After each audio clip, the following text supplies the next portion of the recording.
at a time when some 16,000 Palestinians have been killed in the last 2 months, 2/3 of whom are women and children, and tens of thousands more have been injured. At a time when 1.8 million people, Palestinians, have been displaced from their homes and are struggling every day, have been thrown out of their homes. They don't know where they're going. They are struggling to get food and water and medical supplies and fuel just to survive. And I want you to think about what's going on with the children, a lot of children in that country. What is going on psychically, them looking up in the sky, is a bomb going to fall? Where am I spending the night? How do I get food? That's what's going on there right now. And Madam President, at a time when over 250 people have been killed in the West Bank, I'm not talking about Gaza, I'm talking about the West Bank, since October 7th, and more than 1,000 Palestinians have been driven off of their land in the West Bank.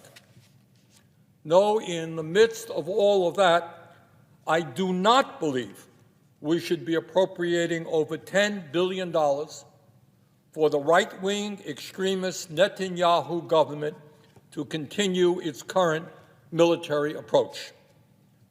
What the Netanyahu government is doing is immoral, it is in violation of international law, and the United States should not be complicit in those actions. Just today, airstrikes, Israeli airstrikes, hit 2 UN schools housing displaced people. Today, 2 UN schools housing displaced Palestinians. More than 900 Palestinians have been killed since Friday. Israeli evacuation orders are delivered with little notice to people with no electricity and limited communication services, most of whom have already been displaced, have already been traumatized, and already lack basic necessities. And then, even then, the bombing continues. So, Madam President, as we proceed on this supplemental bill, which has some very, very important issues, count me in 100% for the humanitarian that we support, that we need, not only in Gaza, but all over this world.